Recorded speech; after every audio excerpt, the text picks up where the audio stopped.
चलो जी, तो सेक्शन 7 का सबसेक्शन 1 था, उसके हमने तीनों पार्ट देख लिए। सबसेक्शन 1 के ए देख लिया, बी देख लिया, सी देख लिया था, और सी के साथ हमारा शेड्यूल 1 था, वो भी हमने देख लिया था।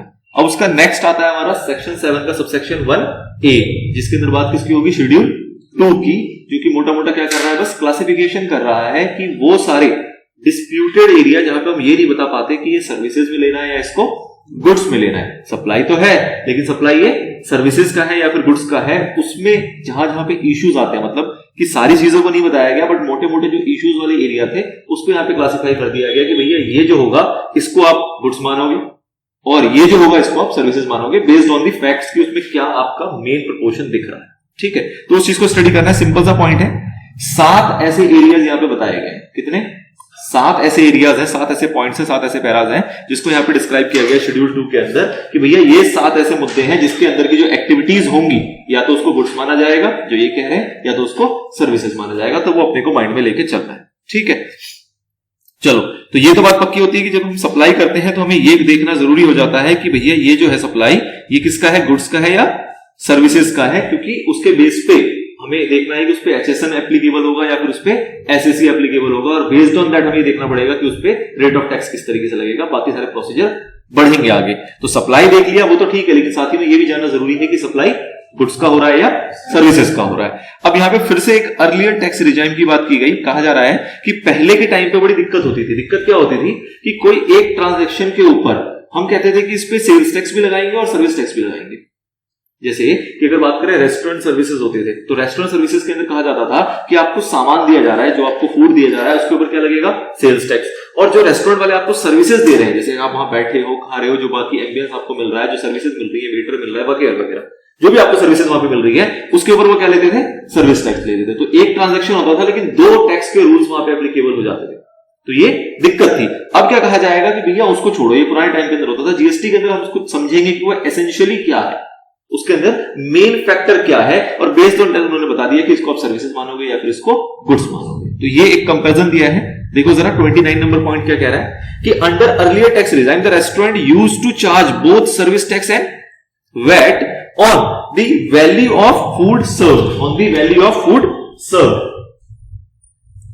This is so because both of sale of goods and provision of services were involved and therefore taxable event under the both the statutes, that is respective VAT law and service tax law got triggered। ठीक है ना, तो हमें दोनों के law को समझते हुए वहां पे काम करना होता था कि भैया वैट भी लगेगा, डिपेंड अपॉन कौन से स्टेट की बात कर रहे हैं उस स्टेट का वैट लग जाएगा, और सर्विस टैक्स के प्रोविजन वहां पे लग जाया करते थे। ऐसा पहले होता था। अब क्या कह रहा है? Under GST the supply by restaurant is treated as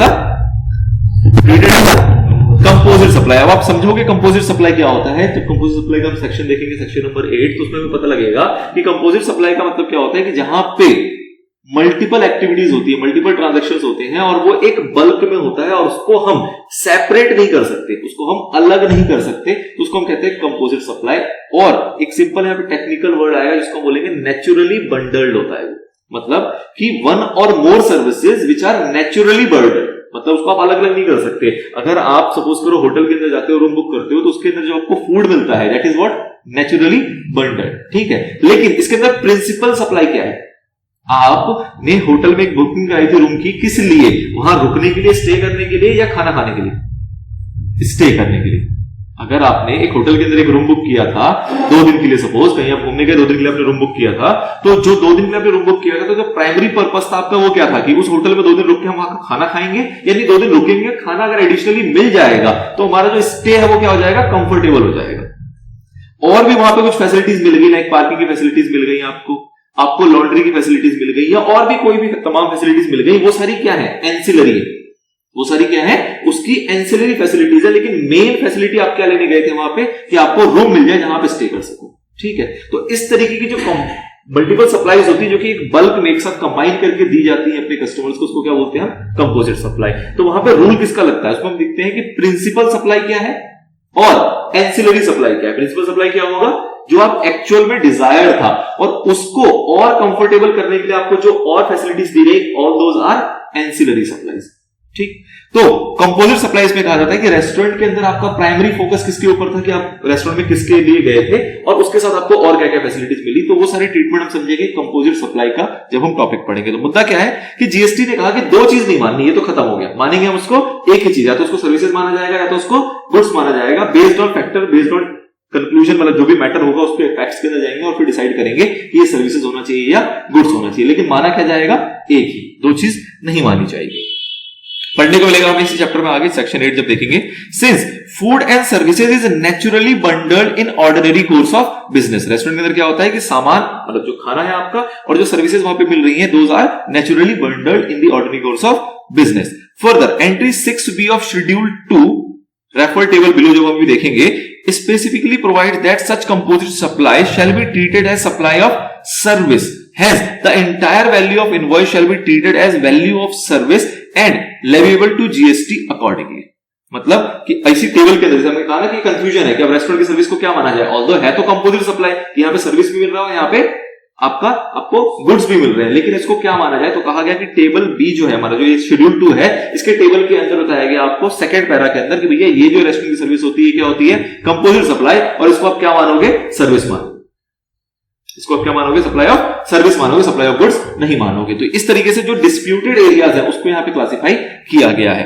ठीक है, चलो जी, तो फटाफट से देखते हैं क्या क्या चीजें हैं। तो सारी चीजें हैं क्या इसके अंदर, क्या शेड्यूल 2 ने सारी चीजों की क्लासिफिकेशन दी है?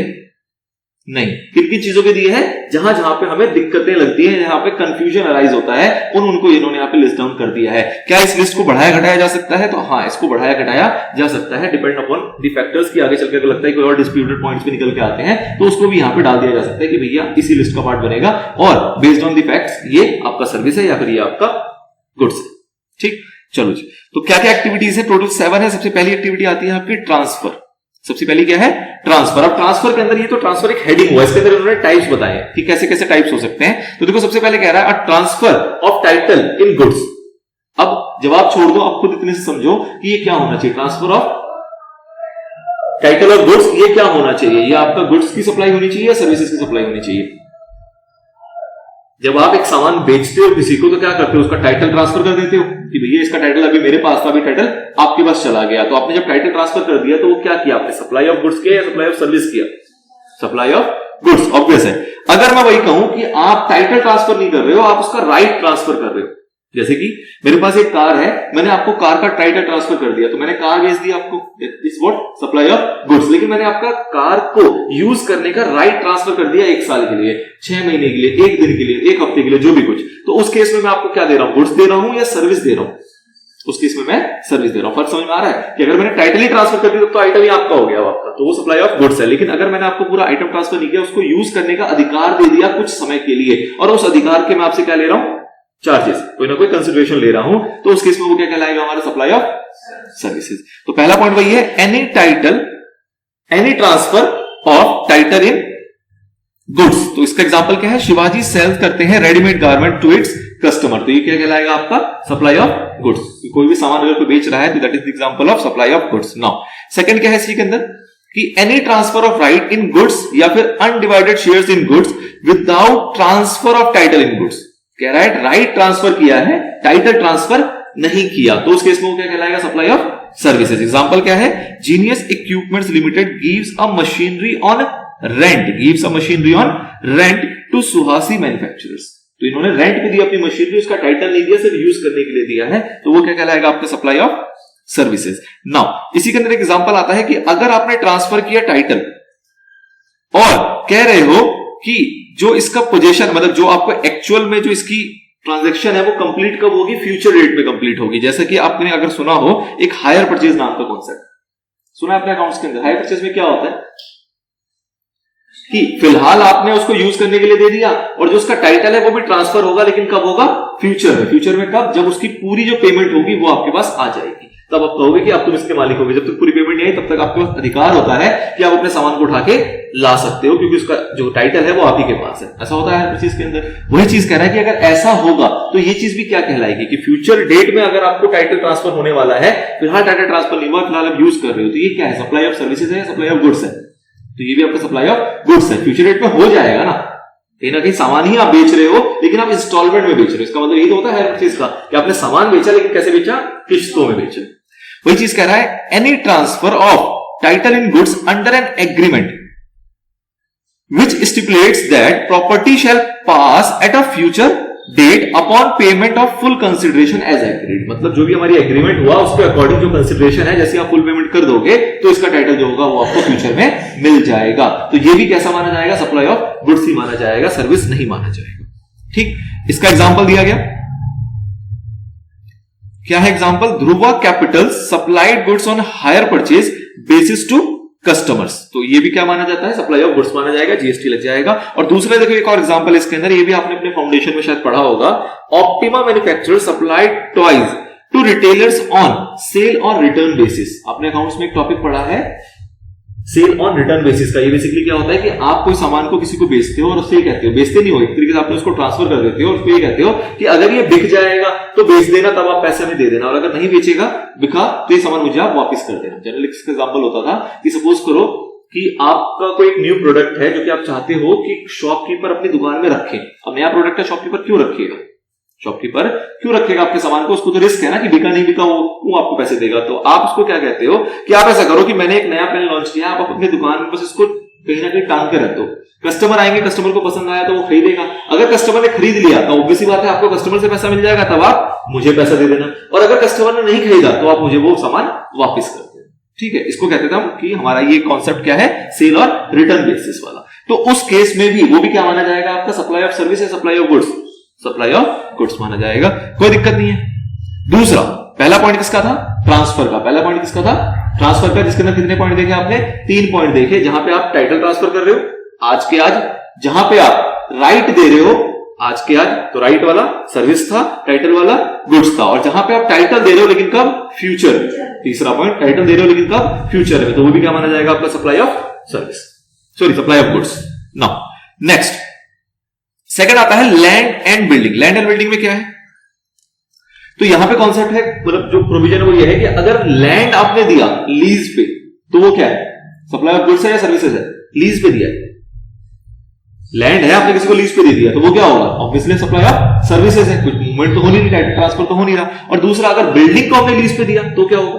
तो भी क्या होगा? Supply of service. तो सिंपल है, कोई कंफ्यूजन खास नहीं है। कह रहा है any lease, tenancy, easement, licence to occupy land, कुछ भी इस तरह के टर्म हो अगर किसी लैंड के प्रति, तो वो क्या कहलाएगा आपका? Supply of services. एग्जांपल के तौर पे है lease agreement for land, simple. दूसरा कह रहा है एनी लीज और लेटिंग out of building including a commercial, industrial और रेजिडेंशियल कॉम्प्लेक्स फॉर बिजनेस और कॉमर्स होली और पार्टली।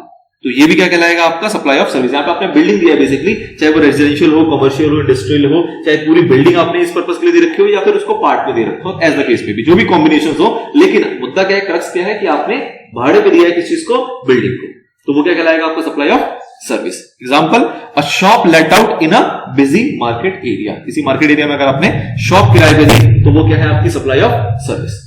क्लियर है? भी कुछ खास नहीं था, कोई इतना टफ नहीं। तीसरा पॉइंट आता है ट्रीटमेंट और प्रोसेस। ये क्या है?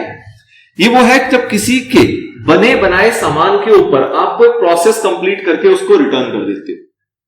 एग्जांपल के तौर पे कि अगर किसी का कोई फैब्रिक है, सपोज करो किसी का कोई सूट है, ठीक है, वो सूट उन्होंने बकायदा तैयार कर लिया है, लेकिन आपके पास भेजा गया है उसके ऊपर कुछ कढ़ाई का काम करने के लिए और वापस उसको रिटर्न कर देने के लिए। ऐसा हो सकता है कि किसी एक पर्टिकुलर प्रोसेस के लिए कोई एक फाइनल प्रोडक्ट है या वर्क इन प्रोग्रेस वाला प्रोडक्ट है, मतलब पार्टली कंप्लीट प्रोडक्ट है, वो आपके पास आया, आपने उसके अंदर कुछ अपनी हरकत, अपनी कारीगरी करी और उसके बाद उसको रिटर्न कर दिया। तो ये आपने क्या किया? एक कोई ट्रीटमेंट या एक कोई प्रोसेस एड ऑन किया उस पर्टिकुलर गुड्स के अंदर। तो ये जो आपने हरकत की, ये क्या है? ये आपने उसको गुड्स ट्रांसफर किया या कोई सर्विस प्रोवाइड की है, तो it's a kind of service. देखो क्या कह रहा है, एनी ट्रीटमेंट और process which is applied to another person's goods. किसी और का गुड्स था, उसके ऊपर आपने अप्लाई किया कोई भी ट्रीटमेंट या अपना कोई भी प्रोसेस। एग्जांपल के तौर पे, Damini dyeing house dyes the cloth given by Shubham textile limited on job work basis. कोई टेक्सटाइल की कंपनी है, उन्होंने अपना कोई फैब्रिक दिया, उसको उन्होंने डाई करके उनको वापस कर दिया, ठीक है। तो इस टाइप की हरकत अगर आप करते हो, कढ़ाई का हो या इस टाइप की और कोई भी एग्जांपल हो, तो वो क्या कहलाएगा कि आपने क्या प्रोवाइड किया है? हमको सर्विस प्रोवाइड किया है। अगला आता है, ये ध्यान देने वाला है, ये वाला ध्यान देने वाला है, ट्रांसफर ऑफ बिजनेस एसेट्स। अब बिजनेस एसेट्स को अगर ट्रांसफर करेंगे तो उस केस में क्या होगा, तो देखो यहां पे क्या चीज है बेसिकली, फोर्थ पॉइंट में ध्यान देना, तीन बातें इसके अंदर है। पहली बात क्या कह रहा है कि आपके बिजनेस का कोई एसेट्स था, आपके बिजनेस का कोई एसेट्स था, उसको आपने ट्रांसफर कर दिया परमानेंटली, उसको आपने ट्रांसफर कर दिया परमानेंटली, तो उस केस में वो क्या कहलाएगा, ट्रांसफर ऑफ गुड्स या ट्रांसफर ऑफ सर्विसेज। आपने इसका एग्जांपल स्टार्टिंग में पढ़ा था, परमानेंट ट्रांसफर वो वाले गुड जिसका आपने आईटीसी अवेल कर रखा है, याद है, तो उसके इसमें कहते थे कंसिडरेशन नहीं भी होगा तो वो सप्लाई माना जाएगा। कहां का बात है, कहां पे थी ऐसी चर्चा, शेड्यूल 1 का पैरा 1, शेड्यूल 1 का पैरा 1।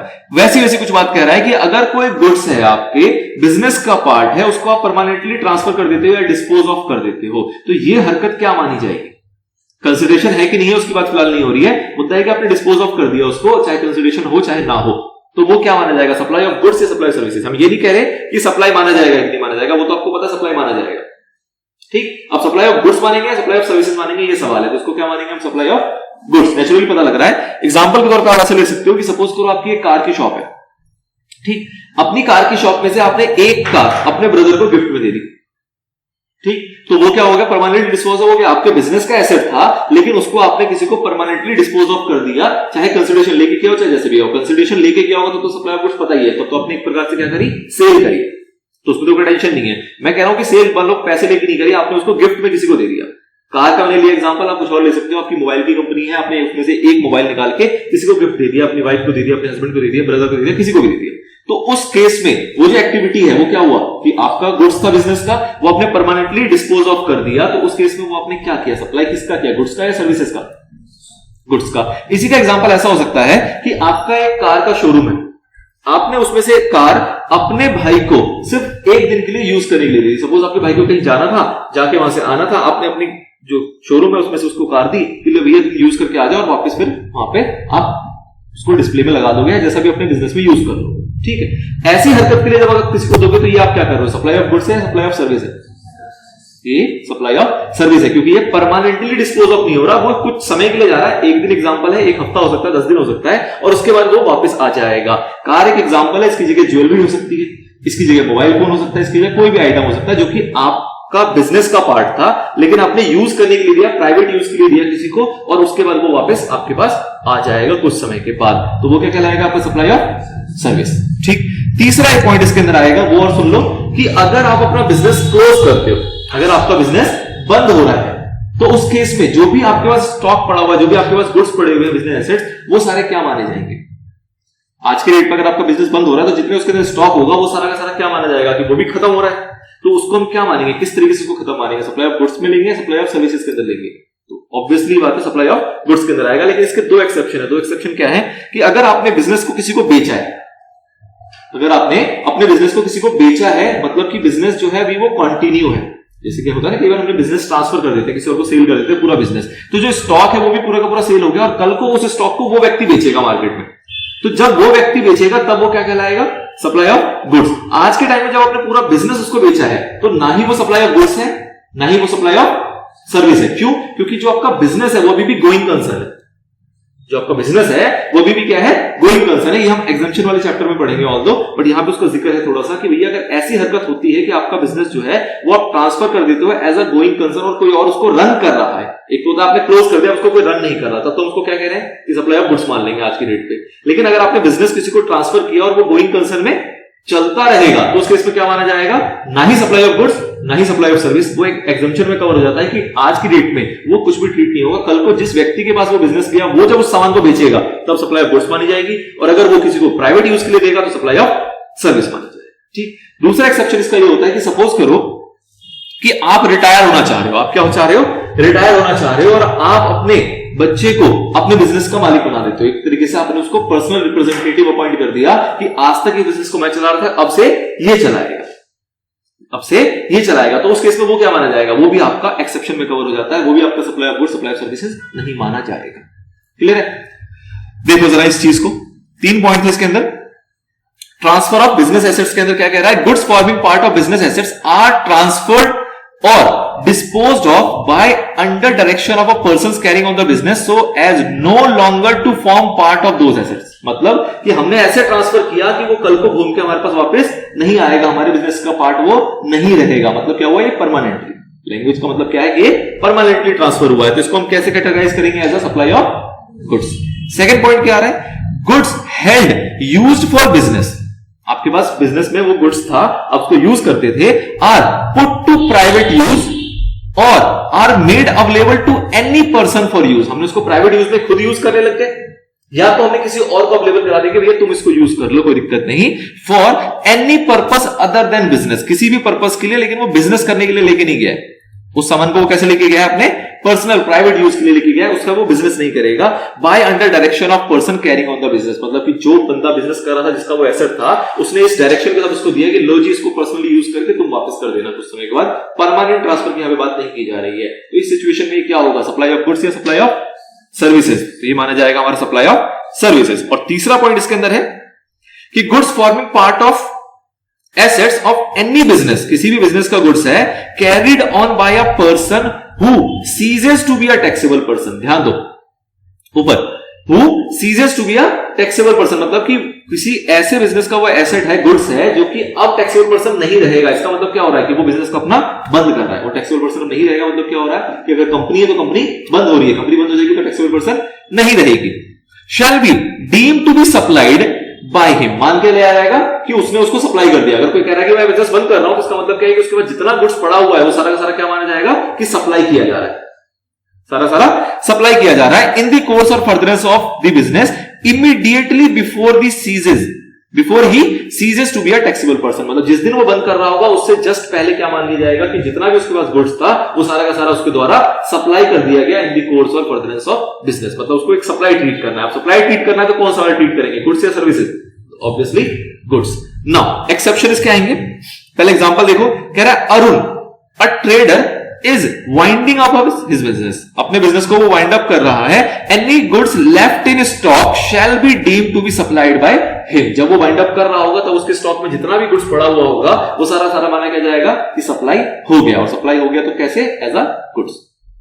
नाउ एक्सेप्शन देखो दो क्या दे रखी है। पहला कह रहा है कि business is transferred as a going concern to another person, going concern के रूप में वो बिजनेस किसी और को ट्रांसफर किया जा रहा है, तो उस केस में सप्लाई ऑफ गुड्स भी नहीं माना जाएगा, सप्लाई ऑफ सर्विसेज भी नहीं माना जाएगा। और अगला एक्सेप्शन क्या है कि business is carried on by a personal representative who is deemed to be a taxable person, मतलब हमारे बदले अब हमारा कोई पर्सनल रिप्रेजेंटेटिव उस बिजनेस को आगे चलाएगा, जिसको कि हम आगे से क्या मानेंगे, टैक्सेबल पर्सन। तो उस केस में भी वो गुड्स या सर्विसेज में क्लासिफाई नहीं होगा, क्योंकि उस डेट पे कुछ हुआ ही नहीं उस सामान का, वो तो ज्यों का त्यों पड़ा हुआ है, फर्दर कभी ना कभी वो बेचा जाएगा, तब देखेंगे कि वो गुड्स है या सर्विसेज। क्लियर, थोड़ा सा था अच्छा, बट ठीक है, समझ में आ गया होगा। कोई डाउट? अगला देखो, अब अगला तो आसान सा है बेचारा, यही एक थोड़ा सा टेक्निकल पॉइंट था, बाकी तो सारे आसान है। ये देखो क्या कह रहा है, कह रहा है रेंटिंग ऑफ इमूवेबल प्रॉपर्टी। आपने अपनी मूवेबल प्रॉपर्टी को इमूवेबल को रेंट पे दिया है, तो उस केस में क्या होगा, तो रेंटिंग तो नाम से पता लग रहा है, रेंटिंग क्या है, सर्विसेज का पार्ट है, तो सप्लाई ऑफ सर्विसेज। एग्जांपल के तौर पे देखो कुछ पॉइंट दे रखे हैं कि रेंट किया आपने कमर्शियल कॉम्प्लेक्स को, आपका कोई कॉम्प्लेक्स है कमर्शियल, उसको आपने रेंट पे लगाया, सर्विसेज है। Renting of precincts of a religious places, religious places की जो बाउंड्रीज वगैरह होती हैं उसको आपने रेंट पे दे दिया। बाउंड्रीज मतलब उसकी जो साइड एरियाज वगैरह होते हैं, किसी कमर्शियल पर्पस के लिए या किसी भी पर्पस के लिए आप उसको रेंट वगैरह पे दे रहे हो, तो वो भी क्या कहलाएगा आपका services. Now renting of property to an educational institution, आपने अपनी प्रॉपर्टी को किसी इंस्टीट्यूट्स वगैरह के लिए, कॉलेजेस वगैरह के लिए, किसी भी इस टाइप के पर्पस के लिए दिया है, तो भी वो क्या कहलाएगा, सर्विसेज। मतलब कोई फर्क नहीं है, बस एग्जांपल के लिए थोड़े से पॉइंट लिखे गए हैं। अगला, permitting use of immovable property for placing vending dispensing machine, मतलब अपनी इमूवेबल प्रॉपर्टी में आप परमिट कर रहे हो कि कोई अपनी मशीन्स वगैरह को बेच वगैरह सकता है, या उसके ऊपर कोई भी और एक्टिविटी करना चाहे तो वो कर सकता है। तो अगेन आप रेंट पे दे रहे हो अपनी प्रॉपर्टी को, चाहे वो लैंड हो चाहे वो बिल्डिंग हो। ठीक है, इमूवेबल प्रॉपर्टी तो दो चीजें होंगी, या तो लैंड होगा या तो बिल्डिंग होगा। तो ये सारी की सारी क्या होती है, सप्लाई ऑफ सर्विसेज। अब ध्यान दो, इसके अंदर इसका दूसरा पॉइंट है, ये 5 का ए था जहां रेंटिंग की बात की गई, 5 का ए था जहां पे किसकी बात की गई, रेंटिंग ऑफ इमूवेबल प्रॉपर्टी। 5 का बी है, ये बड़ा इंपॉर्टेंट है, इसकी चर्चा आगे भी होगी, इसको आपको याद भी रखना है एग्जैक्टली। 5 का बी पॉइंट आपको एग्जैक्टली याद रखना है। क्या कह रहा है, construction of complex building civil structure et cetera, मतलब कि आप बिल्डिंग वगैरह कंस्ट्रक्ट कर रहे हो, कॉम्प्लेक्स वगैरह जो है उसका कंस्ट्रक्शन का काम कर रहे हो, तो आप क्या कर रहे हो, सप्लाई ऑफ गुड्स कर रहे हो या सप्लाई ऑफ सर्विसेज है। अब देखो, जब आप कंस्ट्रक्शन करते हो तो उसके अंदर कई सारा मटेरियल लगता है, और आपका दिमाग भी लगता है, आपकी सर्विसेज वाली चीजें भी लगती हैं, आपकी लेबर भी लगती है। तो इसको एज अ होल क्या माना जाता है, सप्लाई ऑफ गुड्स या सप्लाई ऑफ सर्विसेज। तो कंफ्यूजन वाला पॉइंट है, तो इसको हम क्या ट्रीट करेंगे, as a supply of service. आपने क्या दी, कंस्ट्रक्शन की सर्विस दी कि जी आप अपना जमीन बताओ, अपना नक्शा बताओ, हम इसके अंदर बना के देंगे आपको जो भी चाहिए। ठीक है, तो एज अ होल आपने इसको क्या प्रोवाइड किया, कंस्ट्रक्शन का सर्विस। तो इसको लेकर कुछ बातें हैं, उसको ध्यान देना। देखो क्या कह रहा है, construction of a complex building, civil structure और part thereof including a complex or building intended for sale to a buyer wholly or partly except where the entire consideration has been received after issuance of completion certificate where required by the competent authority or after its first occupation whichever is earlier। क्या कह गया है, क्या point कह गया, क्या कह रहा है, फिर से देखो तोड़ के। Construction of a complex building, civil structure और part thereof including a complex building intended for sale. मतलब आपने ये कंस्ट्रक्शन किस लिए किया है, ताकि इसको फर्दर क्या किया जाएगा, सेल किया जाएगा। आपने कोई बिल्डिंग बना दी, उसके अंदर कई सारे फ्लैट्स बना दिए, वो सारे बेचे जाएंगे आगे चलके। ठीक है सर, टू अ बायर, किसको बेचा जाएगा, किसी ना किसी बायर को, होली और पार्टली। पार्टली का मतलब क्या होगा कि कुछ फ्लैट्स के रूप में बेचा जा सकता है, या फिर एज अ पूरी बिल्डिंग भी बेची जा सकती है, एज द केस में भी कैसा भी हो सकता है। एक्सेप्ट, किसको छोड़ के, where the entire consideration has been received after issuance of completion certificate. मतलब ये वाला सीन नहीं होना चाहिए। एक होता है क्या कि आपने बिल्डिंग बनाई, उसको आप बेच दोगे। एक होता है क्या कि आपने बिल्डिंग बनाई, अब उसका कंप्लीशन सर्टिफिकेट वगैरह इश्यू होगा और उसके बाद आपको पैसे मिलेंगे। वो चीज क्या है भी देखोगे उसको भी। तो क्या कह रहा है, except where the entire consideration has been received after issuance of completion certificate where required by the competent authority और after its first occupation whichever is earlier. मतलब क्या हुआ कि कई बार ऐसी बिल्डिंग्स वगैरह बनती है जिसके अंदर हमारी जो कॉम्पिटेंट अथॉरिटी है, लेट्स से कि गवर्नमेंट अगर कोई कॉम्प्लेक्स बनवा रही है, ठीक है, या गवर्नमेंट किसी प्रोजेक्ट को बनवा रही है, तो उसके अंदर वो क्या कहती है कि भैया हम आपको एक कंप्लीशन सर्टिफिकेट देंगे। कंप्लीशन सर्टिफिकेट जनरली किसके द्वारा दिया जाता है, जो आपके इंजीनियर्स होते हैं, जो आर्किटेक्ट वगैरह होते हैं, जो कि अपॉइंट किए जाते हैं एज पर लॉ। मतलब किसी लॉ के अंदर अगर कुछ बना रहे हैं आप लॉ के तहत, तो उसके द्वारा उसमें बताया गया होगा कि कॉम्पिटेंट अथॉरिटी कौन है, कंप्लीशन सर्टिफिकेट कौन देगा। हो सकता है वो आर्किटेक्ट हो, या हो सकता है कोई वो इंजीनियर हो, जिसको हम चार्टर्ड इंजीनियर कहते हैं। जो भी होगा वो बताएगा कि भैया जो आपने काम किया वो कितना कंप्लीट हुआ, कितना कंप्लीट नहीं हुआ, और उसके बेसिस पे आपको उसकी कंसीडरेशन वगैरह प्रोवाइड की जाती है। तो उन वाले मामलों को यहां से हटा दिया गया, उन वाले मामलों को यहां से हटा दिया गया। इन जनरल बात किया जा रहा है कि अगर आपने कोई कंस्ट्रक्शन वगैरह किया है, क्या के लिए, सेल करने के लिए, किसको, बायर्स को, चाहे पार्ट में चाहे एज अ होल, तो उसको हम लेंगे। लेकिन कंप्लीशन सर्टिफिकेट वाला जहां माजरा होगा उस वाली चीज को यहां पे इंक्लूड नहीं किया जा रहा है। ठीक, आगे एग्जांपल देखो, Rathi builder has constructed individual residential units for agreed consideration of rupees 1.2 crore per unit. Rupees 90 lakh per unit were received before issuance of before ठीक है ना, आफ्टर नहीं कह रहा, before issuance of completion certificate by the competent authority and balance after completion। तो वो आपका इसके अंदर कवर हो जाएगा। ठीक, नाउ अब यहां पे कंस्ट्रक्शन की बात आ रही है। देखो, तो कंस्ट्रक्शन को डिफाइन किया गया कि कंस्ट्रक्शन को आप क्या क्या समझ सकते हो। तो कंस्ट्रक्शन के अंदर आपका कोई एडिशन हो, अल्टरेशन हो, रिप्लेसमेंट हो या रीमॉडलिंग हो, वो सब आपका कंस्ट्रक्शन का ही पार्ट है। मतलब पहले से बिल्डिंग थी, आपको उसको डिमोलिश करके नया कंस्ट्रक्ट करना पड़ा, या उसके अंदर कुछ चेंजेस करने पड़े, कुछ एडिशन करना पड़ा, कुछ भी इस टाइप की एक्टिविटी करनी पड़ी, वो सारा का सारा कंस्ट्रक्शन ही कहलाता है। ठीक, और कॉम्पिटेंट अथॉरिटी का यहां पे क्या मतलब है, तो कह रहा है the express competent authority means the government or any authority authorized to issue completion certificate under any law for the time being in force, and in case of non requirement of such certificate from such authority from any of the following। किनसे लिया जाता है, in general लोगों से लिया जाता है। Number 1 is what, कोई भी architect registered with the council of architecture constituted under the architects act 1972। जैसे कि हम कहते हैं ना कि भैया कि आपको ये डॉक्यूमेंट के ऊपर साइन चाहिए, किसका, चार्टर्ड अकाउंटेंट का, जो कि रजिस्टर्ड हो आईसीआई के अंदर, या कॉस्ट मैनेजमेंट अकाउंटिंग का चाहिए, कॉस्ट ऑडिट के लिए जो कि यहां रजिस्टर्ड हो, या सीएस का चाहिए वगैरह वगैरह। तो वैसे आर्किटेक्ट भी हैं जो कि क्वालिफाइड होंगे इस एक्ट के तहत, और वो वहां पे रजिस्टर्ड होंगे, वो इसको सर्टिफाई कर सकते हैं कि हाँ ये कंप्लीशन सर्टिफिकेट वो इश्यू करके दे सकते हैं। और कौन हो सकता है, a chartered engineer registered with the institution of engineers in India. ठीक है, और तीसरा, a licensed surveyor of the respective local body of the city और टाउन और विलेज और डेवलपमेंट और प्लानिंग अथॉरिटी। मतलब कि जैसे सपोज करो कि हमारी दिल्ली के अंदर अगर दिल्ली डेवलपमेंट अथॉरिटी होगी, तो हो सकता है उन्होंने किसी को लाइसेंस सर्वेयर अपॉइंट कर रखा हो, जिसका काम होगा कंप्लीशन सर्टिफिकेट वगैरह इश्यू करना। ठीक, तो इस टाइप के लोग भी हो सकते हैं। नाउ तीसरा पॉइंट क्या आता है, दूसरा पॉइंट थोड़ा सा टेक्निकल था, वो आपको समझना है। सप्लाई ऑफ सर्विस आता है, इसमें कोई बड़ी बात नहीं है। तीसरा पॉइंट क्या आता है? टेम्पररी ट्रांसफर और परमिटिंग यूज और enjoyment of any intellectual property right.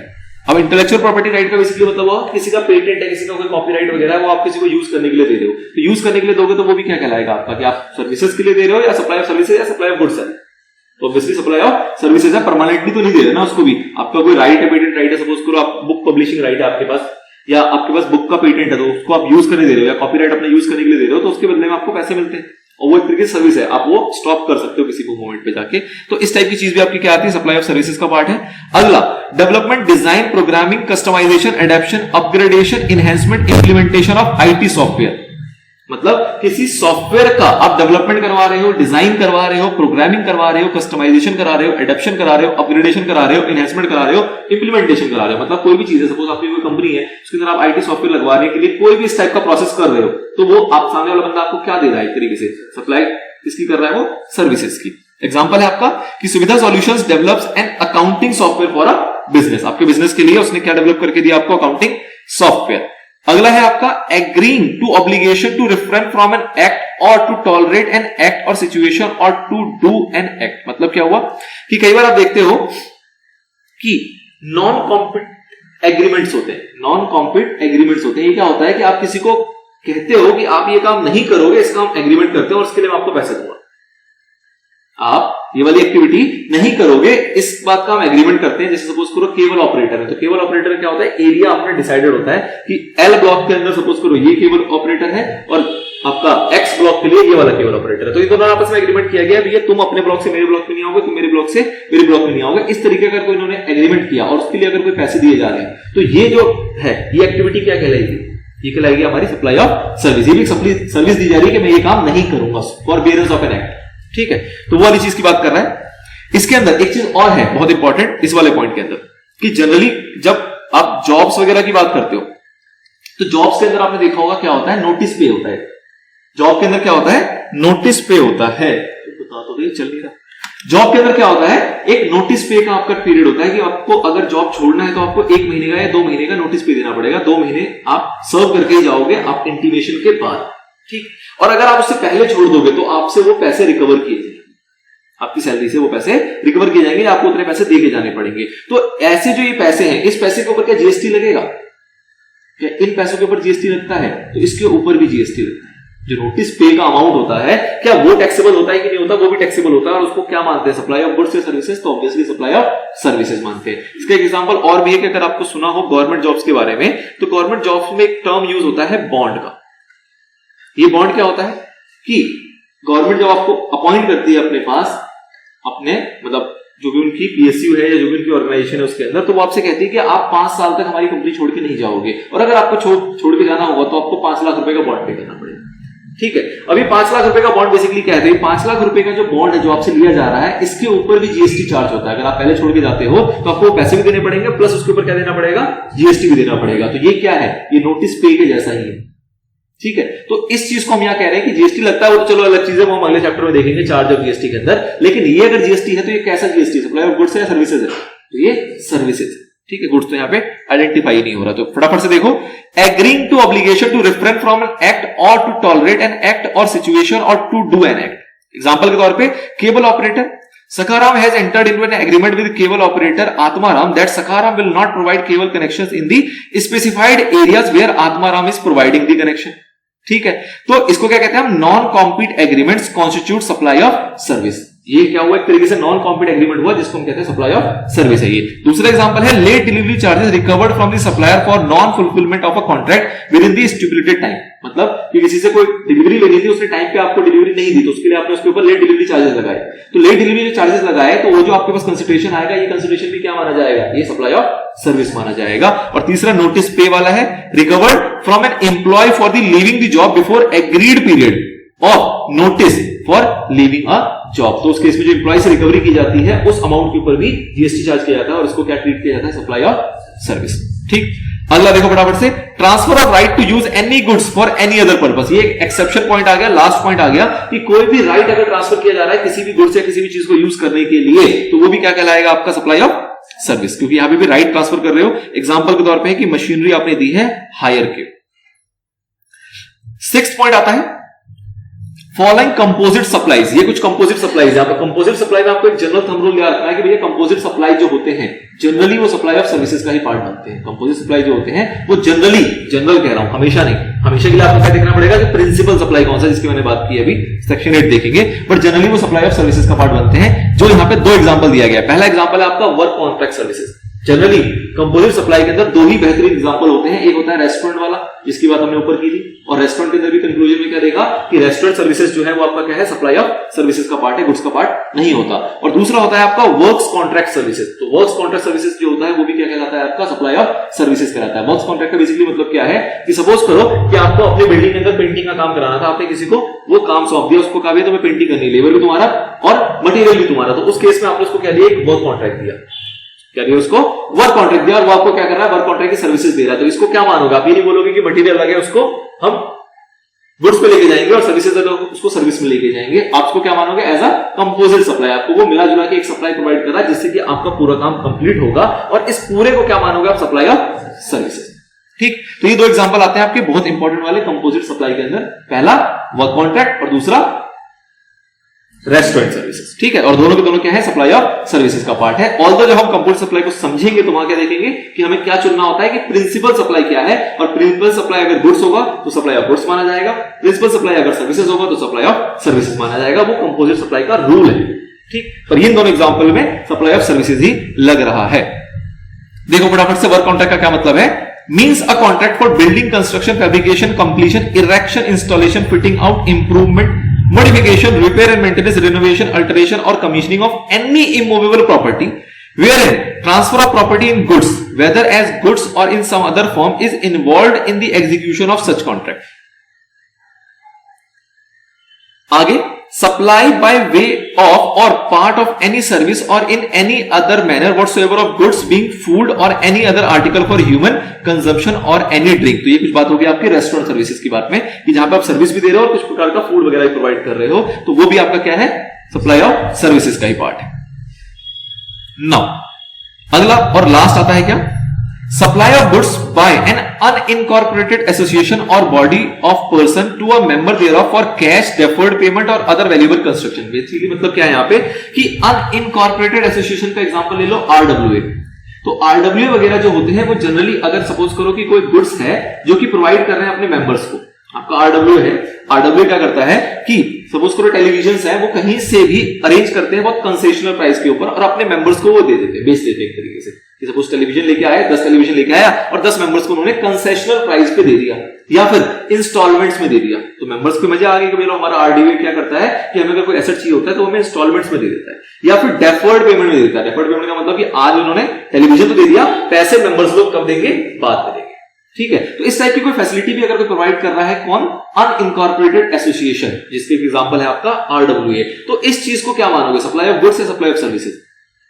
Supply of goods माना जाएगा। ये कहीं ना कहीं वही हो गया जहां पे टाइटल ट्रांसफर की बात हो रही थी, चाहे वो फ्यूचर डेट में हो रही हो चाहे वो इंस्टेंट हो रही हो, पर कहीं ना कहीं टाइटल ट्रांसफर किया जा रहा है। ये चीज आपको नहीं देखना कि वो कंसेशनल के ऊपर दिया जा रहा है, मतलब सस्ते दामों में दिया जा रहा है, या उसके साथ और भी कोई फैसिलिटी दी जा रही है, क्योंकि मेन जो यहाँ पे प्रिंसिपल टर्म है वो क्या है आपका, जो आपको गुड्स प्रोवाइड किया जा रहा है। तो वही चीज कह रहा है, देखो एग्जांपल दोबारा पढ़ो, सप्लाई ऑफ गुड्स, स्टार्टिंग में ही आ गया, supply of goods by an unincorporated association और body of person to a member thereof for cash हो सकता है या फिर डेफर्ड पेमेंट हो सकता है या फिर कोई और वेरिएबल कंसिडरेशन हो सकता है। एग्जांपल के तौर पे जो RWA of Sanskriti society supply करते हैं air conditioner to its member at a concessional price, तो ऐसी कोई एक्टिविटी होगी तो क्या कहलाएगी, वो सप्लाई ऑफ गुड्स कहलाएगी। ये 7 बातें थी जो जनरली यहां पे क्लासिफाई किया गया शेड्यूल 2 के अंदर। इसी के ऊपर थोड़ा सा और क्लियर किया गया और थोड़ा सा इसको एलैबोरेट किया गया है एक सर्कुलर का पॉइंट जो बात करता है टेनेंसी राइट को लेके। किसकी बात करता है, टेनेंसी राइट को लेके। एक सेकंड जरा मैं इसको रोक रहा हूं, फिर कंटिन्यू करेंगे। हाँ जी, देखो क्या है टैक्सेबिलिटी आपके टेनेंसी राइट्स की, तो पहले समझना पड़ेगा टेनेंसी राइट होता क्या है, टेनेंसी राइट क्या होता है, इसको यहां पे समझना पड़ेगा। इसका थोड़ा सा एक क्रक्स दे रहा हूं स्टार्टिंग में पढ़ने से पहले, उसके बाद इसको पढ़ेंगे। तो बेसिकली क्या है कि लैंडलॉर्ड जो है वो अपनी प्रॉपर्टी जो है वो किसी को देता है रेंट पे, ठीक है, किसी को देता है रेंट पे, किसको देता है, टेनेंट को। लैंडलॉर्ड जो है वो अपनी प्रॉपर्टी किसको देता है, टेनेंट को रेंट के ऊपर देता है। इसको कहते हैं कि लैंडलॉर्ड ने क्या दे दिया, टेनेंसी राइट्स दे दिया, टेनेंसी राइट दे दिया। तो ये लैंडलॉर्ड ने टेनेंसी राइट दिया टेनेंट के ऊपर, क्या इसके ऊपर आपका जीएसटी चार्ज होगा, क्या ये सप्लाई माना जाएगा, बिल्कुल माना जाएगा। रेंटिंग का काम क्या है बेसिकली तो, और क्या ये सप्लाई ऑफ गुड्स होगा, सर्विसेज होगा, तो ये सप्लाई ऑफ सर्विसेज होगा। साथ ही में ध्यान क्या देना है कि अगर लैंडलॉर्ड को सपोज करो इसको राइट दे दिया, टेनेंसी का राइट दे दिया लेट्स से 2 साल के लिए, कितने साल के लिए, 2 साल के लिए। 1 साल के बाद लैंडलॉर्ड चाहता है कि ये जो टेनेंट है ये इसको खाली कर दे, वो उसको रिवोक करना चाहता है, उससे टेनेंसी राइट सरेंडर करवाना चाहता है, ऐसा पॉसिबल है। तो लैंडलॉर्ड उसके लिए इस टेनेंट को अलग से कुछ पेमेंट देता है जिसको हम बोलते हैं टेनेंसी प्रीमियम। क्या दे रहा है उसको, टेनेंसी को, टेनेंट को क्या दे रहा है, टेनेंसी प्रीमियम दे रहा है कि भैया मुझे जरूरत पड़ रही है, जो भी कोई रीजन है आप इस अपने टेनेंसी राइट को क्या कर दो, सरेंडर कर दो। तो क्या ऐसा किया जा सकता है, बिल्कुल किया जा सकता है। ये प्रीमियम जो है, ये प्रीमियम भी क्या किस तरीके से क्लासिफाई होगा, सप्लाई ऑफ गुड्स या सप्लाई ऑफ सर्विसेज। तो ये जो है ये भी किसका पार्ट है, सप्लाई ऑफ सर्विसेज। तो पहली बात हुआ कि पहले जो हमने टेनेंसी राइट बनाया उस टेनेंसी राइट का जो कंसिडरेशन है वो क्या माना जाएगा, सप्लाई ऑफ सर्विसेज। और अगर टेनेंसी राइट्स को हम सरेंडर करने की बात करते हैं तो सरेंडर करने का दोनों पॉइंट हो सकता है। दोनों पॉइंट का मतलब क्या है कि हो सकता है टेनेंट सरेंडर करना चाहे वो लैंडलॉर्ड को रिक्वेस्ट करे, या लैंडलॉर्ड सरेंडर करवाना चाहे और वो टेनेंट को रिक्वेस्ट करे, दोनों चीज हो सकती है। तो दोनों चीज के बीच में जो प्रीमियम अराइज होगा, मतलब जो वो चार्ज करेंगे उस राइट को सरेंडर करने का, उसको क्या कहेंगे हम, टेनेंसी प्रीमियम। और वो टेनेंसी प्रीमियम भी क्या माना जाता है आपका, सप्लाई ऑफ सर्विस। ये बात समझ में आती है। एक इसमें पॉइंट और होता है कि टेनेंट के पास एक राइट होता है इसके अंदर कि टेनेंट चाहे तो अपने इस टेनेंसी राइट को किसी थर्ड पर्सन को भी दे सकता है।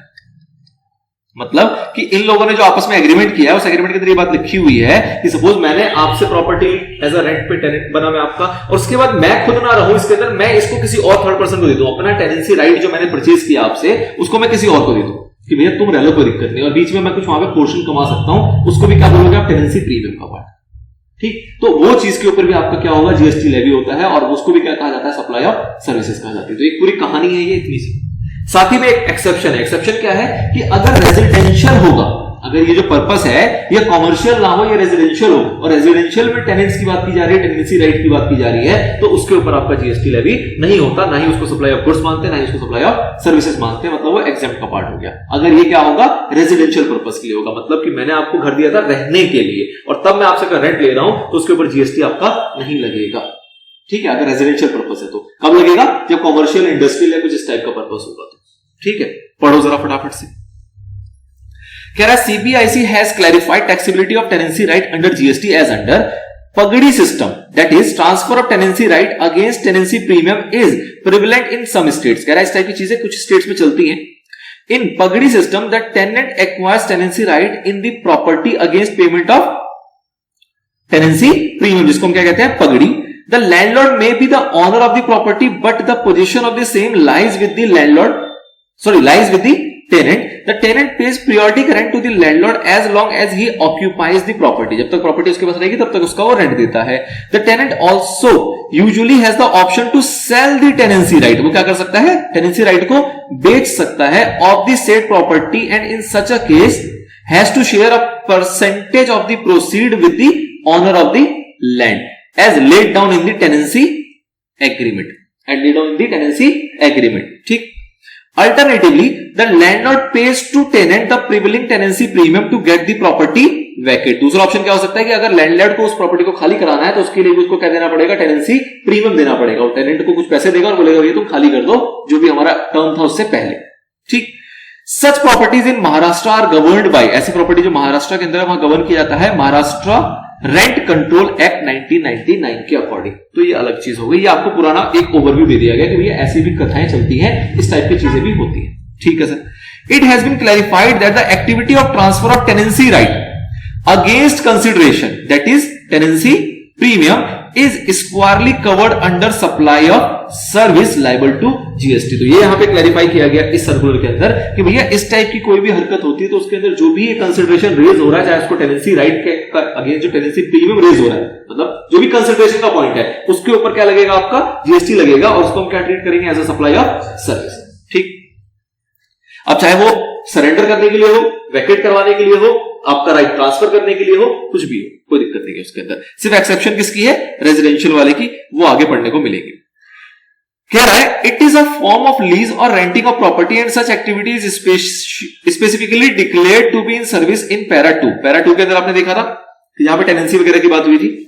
Schedule 2 as discussed in table above that is any lease tenancy easement licence to occupy land is supply of service. ये पॉइंट हमने ऊपर देखा था पैरा 2 के अंदर कि भैया अगर लैंड को ऑक्यूपाई करने के लिए अगर कोई भी लीज एग्रीमेंट ईजमेंट कुछ भी आप ऐसा करते हो तो वो आपका क्या कहलाता है, सप्लाई ऑफ सर्विस कहलाता है। अब इसमें एक और कंफ्यूजन है, वो क्या कि कई बार जब आप ऐसी हरकत करते हो तो उस प्रोसेस को आप रजिस्टर कराते हो और स्टैंप ड्यूटी पे करते हो। मतलब कि मैंने आपसे कोई अगर ऐसा एग्रीमेंट किया तो मैं उस एग्रीमेंट को क्या करूंगा, रजिस्टर करवाऊंगा, और रजिस्टर जब कराऊंगा तो उसके ऊपर मैं क्या पे करूंगा, गवर्नमेंट को स्टैंप ड्यूटी भी पे करूंगा। तो कोई ये ना कहे कि मैंने इसके ऊपर स्टैंप ड्यूटी पे किया है, इस पे मैंने रजिस्ट्रेशन चार्ज पे किया है तो ये जीएसटी से फ्री हो जाएगा, ऐसा कोई कॉन्सेप्ट नहीं है। मतलब इसको क्लैरिफाई किया गया है कि आपने जो ये प्रोसेस किया, इस प्रोसेस को हो सकता है कि आपने रजिस्टर कराया हो और हो सकता है आपने क्या पे किया हो, स्टैंप ड्यूटी गवर्नमेंट को, वो एक अलग ड्यूटी है। लेकिन इस प्रोसेस का जो प्रीमियम उसके ऊपर जो जीएसटी लगना है वो तब भी लगेगा, सप्लाई ऑफ सर्विस माना जाएगा उसको तब पर भी। रजिस्ट्रेशन या स्टैंप ड्यूटी से उस जीएसटी के पॉइंट का कोई लेना देना नहीं। देखो क्या है, although stamp duty and registration charges have been levied on such transfer of tenancy right, ऐसी हरकत में आपका स्टैंप ड्यूटी और रजिस्ट्रेशन चार्ज लगता है, it shall be still subject to GST, लेकिन जीएसटी आपका तब पर भी लगेगा, उससे इसका कोई लेना देना नहीं है। Merely because a transaction supply involves execution of document which may require registration and payment of registration fee and stamp duty would not preclude them from the scope of supply and from the payment of GST. मतलब इस point से आप उसको ऐसा नहीं कह सकते कि इसके ऊपर आपका स्कोप ऑफ सप्लाई एप्लीकेबल नहीं होगा और जीएसटी पे नहीं करेंगे, ऐसा आप नहीं कह सकते। आगे, the transfer of tenancy right can not be treated as sale of land building in para 5 of schedule 3। अब शेड्यूल 3 आप देखोगे तो वहां पे आप क्या देखोगे कि भैया सेल ऑफ लैंड जो होता है ना, शेड्यूल 3 का मतलब क्या हुआ, शेड्यूल 3 का मतलब क्या हुआ कि वो सारी एक्टिविटीज जो कि ना ही सप्लाई ऑफ गुड्स मानी जाती है ना ही सप्लाई ऑफ सर्विसेज मानी जाती है, उसमें एक पॉइंट आता है सेल ऑफ लैंड कि अगर आप लैंड को बेचते हैं तो वो आपका supply of goods, supply of services नहीं माना जाता। ठीक, लेकिन आपने क्या देखा कि अगर कंस्ट्रक्शन ऑफ बिल्डिंग होती है तो उसको माना जाता है। आपने क्या देखा कि लीज वगैरह की बातें होती है, टेनेंसी वगैरह की बातें होती हैं तो उसको भी आपका सप्लाई ऑफ सर्विस माना जाता है। तो ये वही चीज कह रहा है कि भैया अगर टेनेंसी राइट जो ट्रांसफर किया जा रहा है ना, उसको हम सेल ऑफ लैंड ना समझ ले कोई, जो शेड्यूल 3 के अंदर लिखा हुआ है सेल ऑफ लैंड वाला पॉइंट कि भैया उसके ऊपर हम टैक्स नहीं लगाते क्योंकि वो सप्लाई ऑफ गुड्स भी नहीं मानते, सप्लाई ऑफ सर्विसेज नहीं मानते। टेनेंसी राइट वो चीज नहीं है। सेल ऑफ लैंड तो क्या हुआ, परमानेंट सेल हो गई। सेल ऑफ लैंड का मतलब क्या हुआ कि वो परमानेंट डिस्पोज ऑफ हो गया। लेकिन यहां पे किसकी बात हो रही है, कुछ पीरियड की, कुछ पीरियड की बात हो रही है, कुछ पीरियड के लिए राइट ट्रांसफर किया जा रहा है जिसको हम टेनेंसी राइट कह रहे हैं। तो उसका उस पॉइंट से कोई ताल्लुक नहीं है, मतलब सेल ऑफ लैंड से उसका कोई ताल्लुक नहीं। Thus, it is not a negative list activity, जो कि हम आगे देखेंगे, and consequently a consideration for the said activity shall attract levy of GST। तो मतलब जो टेनेंसी राइट्स के अगेंस्ट जो भी कंसिडरेशन आपका राइज होगा उसके ऊपर आपका टैक्स लगेगा, सीधा सा मतलब। Now to sum up the activity of transfer of tenancy right is squarely covered under the scope of the supply and taxable per se. Transfer of tenancy right to a new tenant against consideration in form of tenancy premium is taxable। ठीक है, किसी नए tenant को भी अगर आप transfer करते हो और उसके लिए भी टेनेंसी प्रीमियम को अराइज होता है तो वो भी आपका टैक्सेबल होगा। मतलब सारे मुद्दे पे टेनेंसी राइट से रिलेशन में जो भी फॉर्म में कंसिडरेशन अराइज होगा वो सभी के सभी क्या होगा, टैक्सेबल होगा। सभी के सभी क्या माना जाएगा, सर्विस, मतलब सप्लाई ऑफ सर्विस का पार्ट। नाउ क्या छूटा, तो कह रहा है क्या, however renting of residential dwelling for use of a residence is exempt. ये हम कहां पढ़ेंगे, एग्जाम्पशन वाले चैप्टर के अंदर, कि अगर रेंटिंग किया जा रहा है किसको, रेजिडेंशियल ड्वेलिंग को, काहे के लिए, रहने के लिए, कोई रेजिडेंस पर्पस के लिए अगर उसको यूज करना चाह रहा है और उसके लिए अगर रेंटिंग की जा रही है तो उसको क्या किया गया है, एग्जेम्प्ट किया गया है जीएसटी से। मतलब उसको ना ही, जब एग्जेम्प्ट ही कर दिया गया तो ना ही वो सप्लाई ऑफ सर्विस होगा, गुड्स का तो सवाल ही नहीं होता, तो उसके ऊपर टैक्स भी आपका नहीं लगेगा। Hence, grant of tenancy right in a residential dwelling for use as residence dwelling against the tenancy premium or periodic rent or both is exempt। तो इस केस में जो भी आपका प्रीमियम अराइज हो रहा है, चाहे टेनेंसी प्रीमियम और जो भी चीज है, वो सारी चीज आपकी टैक्सेबल नहीं होती, यहां पे एग्जेम्प्ट हो जाएगी। As regards services provided by outgoing tenant by way of surrendering the tenancy right against consideration in form of a portion of tenancy premium is liable to GST। Clear है चीज कि जो बंदा यहां पे उसको सरेंडर करके जा रहा है उसको जो प्रीमियम मिलेगा उसके ऊपर जीएसटी लगेगा, बट अदरवाइज रेजिडेंशियल पर्पस के लिए अगर आपको टेनेंसी राइट प्रोवाइड की गई है और उससे अगर टेनेंसी प्रीमियम अराइज हो रहा है तो वो आपका एग्जेम्प्ट माना जाता है। ठीक है, ये कुछ नहीं था, इसका पार्ट नहीं था, बस एक सर्कुलर था इसके ऊपर। इसके अंदर हमने ये चर्चा नहीं करी कि शेड्यूल 2 क्या कह रहा है, शेड्यूल 2 की बातें नहीं है इसके अंदर। ये शेड्यूल 2 की 7 बातों के अलावा आपको एक चर्चा बताएगी जो कि एक सर्कुलर से रिलेटेड था, जिसमें कहा गया कि जो अगर टेनेंसी राइट का पॉइंट होगा तो उसकी टैक्सेबिलिटी कैसे होती है। तो उसके लिए पहले जानना पड़ेगा कि टेनेंसी राइट के पॉइंट के अंदर वो क्या है, सप्लाई ऑफ सर्विस है या गुड्स है। तो ऑब्वियस सी बात है, सप्लाई ऑफ सर्विस है, चाहे किसी भी मोड में आपका कंसिडरेशन अराइज हो, और जिस मोड में भी अराइज होगा वो आपका टैक्सेबल भी हो जाएगा। एक चीज को छोड़ दिया गया, किसको, अगर रेजिडेंशियल पर्पस के लिए आप टेनेंसी राइट क्रिएट कर रहे हो और उस फॉर्म में अगर टेनेंसी प्रीमियम आपको रिसीव हो रहा है तो वो आपका टैक्सेबल नहीं होगा, वो सप्लाई ऑफ सर्विसेज या गुड्स नहीं माना जाएगा। एग्जेम्पशन वाले चैप्टर में उसको एग्जेम्प्ट किया हुआ है। क्लियर है। बाकी टेनेंसी के किसी भी प्रोसेस में, चाहे सरेंडर करने के लिए हो, चाहे वो उसको एक्वायर करने के लिए हो, चाहे वैकेट कराने के लिए हो, किसी भी मोड में अगर प्रीमियम अराइज हो रहा है, कंसिडरेशन आ रहा है, तो वो आपका टैक्सेबल होता है, सप्लाई ऑफ सर्विसेज माना जाता है। ठीक है, तो this is all about schedule number 2, जिसके अंदर हमने क्लासिफिकेशन देख ली और उसके एडिशन में ये टेनेंसी राइट वाला पॉइंट देख लिया। अब अगला पॉइंट किसका आएगा हमारा, जिसको हम सप्लाई ही नहीं मानते, सप्लाई नहीं मानते उसको हम देखेंगे नेक्स्ट पार्ट के अंदर। फिलहाल इसको ब्रेक करते हैं यहां।